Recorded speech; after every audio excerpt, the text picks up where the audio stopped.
Good morning बच्चों। आज हम लोग हिंदी विषय में पाठ 19 कटुक वचन मत बोल इस पाठ को शुरू करने जा रहे हैं। इस पाठ के लेखक है श्री रामेश्वर दयाल दुबे जी। कटुक मतलब होता है कड़वा, वचन यानी बोल होता है। तो इस शीर्षक का अर्थ क्या हुआ कि हमें कभी भी कड़वे शब्द का प्रयोग या कड़वे वाणी जो है नहीं बोलनी चाहिए। आज हम इस पाठ के द्वारा कड़वे वचन बोलने के क्या दुष्परिणाम होते हैं इसके बारे में पढ़ेंगे। पाठ में कुछ उदाहरण दिए गए हैं जिनके माध्यम से हम जानेंगे कि कड़वे वचन बोलने का हमारे जीवन में क्या दुष्परिणाम हो सकता है। तो पाठ शुरू करते हैं। वाणी की मिठास पर भक्तिकारण कवियों ने बार बार बल दिया है। प्रस्तुत पाठ में वाणी की मृदुलता को अथवा बात कहने के अंदाज को कई उदाहरणों के द्वारा स्पष्ट किया गया है।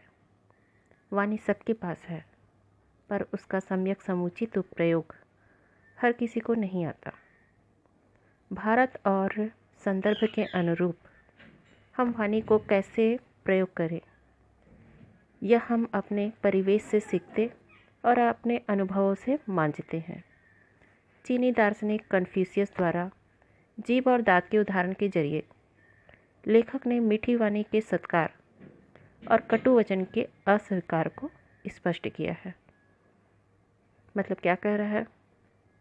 जो चीनी दार्शनिक कन्फ्यूशियस है उसके द्वारा जीभ और दांत के उदाहरण के जरिए, जीभ कैसा होता है? लचीला होता है ना। दांत कैसा होता है? कठोर होता है। इस उदाहरण के द्वारा लेखक ने मीठी वाणी के सत्कार, जो मीठी वाणी बोलता है उसको आदर सत्कार मिलता है, और जो कड़वे वचन का प्रयोग करता है उसको कोई भी पसंद नहीं करता है। तो आगे देखते हैं पाठ को। दास प्रथा के दिनों में एक मालिक के पास अनेक गुलाम थे, जिसमें एक था लुकमान। लुकमान तो था गुलाम, किंतु वह बड़ा बुद्धिमान था। उसकी प्रशंसा इधर उधर फैलने लगी। लुकमान जो था वो बहुत ही बुद्धिमान था, गुलाम भी था लेकिन वह बहुत ज़्यादा बुद्धिमान था। उसकी प्रशंसा इधर उधर फैलने लगी थी। एक दिन उसके मालिक ने उसे बुलाया और कहा, सुनते हैं तुम बहुत होशियार हो, मैं तुम्हारा इम्तहान लूँगा। अगर तुम कामयाब हो गए तो तुम्हें गुलामी से छुट्टी दे दी जाएगी। उसके बाद में, अच्छा जाओ, एक मरे हुए बकरे को काटो और उसका जो हिस्सा सबसे बढ़िया हो उसे ले आओ। एक ठुक बकरे को मारने को कहता है और उसके शरीर का सबसे अच्छा हिस्सा जो है उसको ले आने के लिए कहता है। उसके बाद में देखिए क्या होता है। लुकमान ने वैसा ही किया, एक बकरे को कत्ल किया और उसकी जीभ लाकर मालिक के सामने रख दी। कारण पूछने पर लुकमान ने कहा, अगर शरीर में जीभ अच्छी हो तो फिर सब अच्छा ही अच्छा है। मालिक ने कहा, अच्छा, इसे उठा ले जाओ और अब बकरे का जो हिस्सा सबसे बुरा हो उसे ले आओ। लुकमान बाहर गया, लेकिन थोड़ी देर में उसने उसी जीभ को लाकर मालिक के सामने फिर रख दिया। कारण पूछने पर लुकमान ने कहा, अगर शरीर में जीभ अच्छी नहीं है तो फिर सब बुरा ही बुरा है। अब इसका मतलब क्या है मैं आप लोग को समझाती हूँ। शरीर में जीभ अच्छी है तो सब अच्छा ही अच्छा है। फिर दूसरे बार में फिर उसको बुरा हिस्सा लाने कहता है तो शरीर में जीभ अच्छी नहीं है तो सब बुरा ही बुरा है। जीभ के द्वारा ही बताया जा रहा है। अगर जैसे कि हमारे जीभ है, जीभ के द्वारा ही हम अपनी वाणी को प्रकट कर पाते हैं। हमारी जो बात है उसको हम दूसरों को बोल पाते हैं। अगर हम कोई भी कड़वे वचन बोलते हैं तो कोई भी उसको सुनना पसंद नहीं करेगा। कोई भी हमारी बातों को सुनना नहीं पसंद करेगा, ना हमें कोई पसंद करेगा, इसलिए उसको बुरा कहा। और अगर हम अच्छे शब्दों का प्रयोग करते हैं, किसी को आदर सत्कार देते हैं, किसी के लिए बुरा नहीं कहते हैं, अच्छी अच्छी बातें करते हैं, तो उससे क्या होगा? सभी हमारा मान सम्मान करेंगे और कोई भी हमसे बात करने से कतराएगा नहीं, दूर नहीं जाएगा हमसे।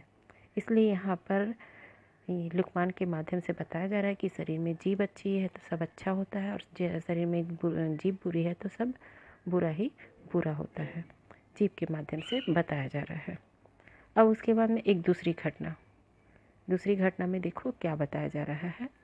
दूसरी घटना में यहाँ पर कह रहा है, एक जिज्ञासु चीनी दार्शनिक कन्फ्यूशियस के पास पहुँचा और उसने उनसे पूछा, यह बताइए कि दीर्घजीवी कौन होता है। दीर्घजीवी मतलब क्या होता है? जीवी मतलब जीवित रहने वाला, मतलब लंबे समय तक कौन जीवित रहता है। तब उसके बाद में कन्फ्यूशियस क्या बताता है, देखो। वृद्ध कन्फ्यूशियस मुस्कुराए और बोले, जरा उठकर मेरे पास आइए और मेरे मुंह में देखिए जीभ है या नहीं। यहाँ पर देखिए अलग अलग उदाहरणों के द्वारा जो है हमको बताया जा रहा है। अब उसके बाद में जब उसके मुंह में देखने के लिए कहता था, जिज्ञासु ने देखकर कहा, जी हाँ जीभ तो है। कन्फ्यूशियस ने फिर कहा, अच्छा अब देखिए कि दांत है या नहीं। उसके बाद में फिर जो दार्शनिक था, जो जिज्ञासु दार्शनिक था, वो फिर देखता है और देख करके कहता है, दांत तो एक भी नहीं है। अब कन्फ्यूशियस ने कहा, जीभ तो दांत से पहले पैदा हुई थी, उसे दांतों से पहले जाना चाहिए था, ऐसा क्यों नहीं हुआ। उसके बाद में मेरे पास इसका कोई जवाब नहीं है, आज ही आप ही बताइए।